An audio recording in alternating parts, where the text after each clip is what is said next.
跟住拆解八字，問師姐講佢，去揾人算命，個師傅講佢下一年個身體出現問題，已經做咗儀式啦。究竟佢下一年個身體有冇問題呢？我哋一齊研究下佢八字。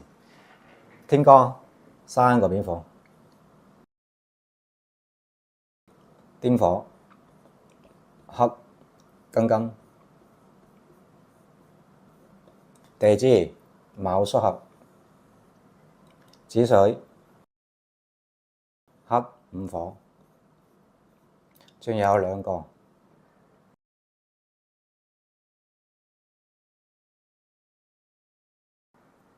呢個八字火受傷，下一年嘅話你要注意，午火會好嚴重。火對於嚟講係財，你健康上同埋頭部容易出現問題，所以個師傅同你講你下一年身體有問題，佢講得啱嘅，佢講得冇錯，但係佢幫你祭改，幫你做儀式有冇用？我唔評論，可能佢真係得，唔出奇，我唔質疑人哋。你最主要下一年，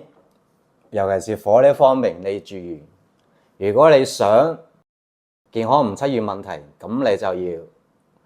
學下氣功或者學太極，對你身體會比較好啲，因為你嘅本命盤午火一開始已經受傷啦，一出生已經受傷咗啦，下一年會更加加重。我依家呢個係下一年嚟嘅，下一年流年，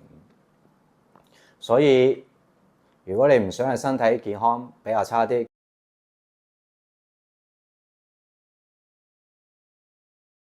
我建議你學氣功或者學太極，將你嘅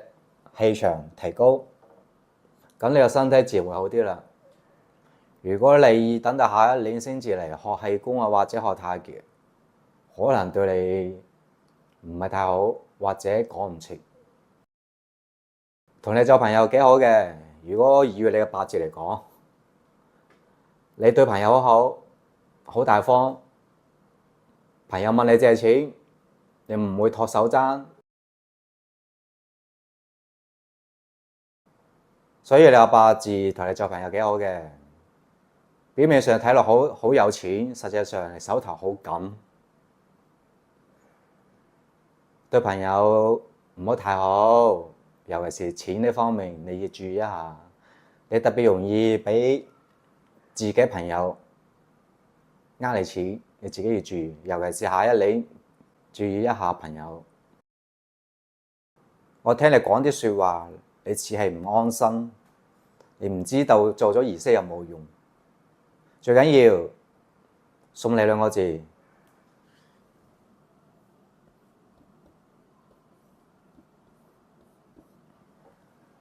呢兩個字做咗就唔好諗啦，唔好諗佢有冇用，最緊要做咗之後心安，咁你就唔會諗咁多嘢啦。下一年你自己要注意財運呢方面，同埋血液、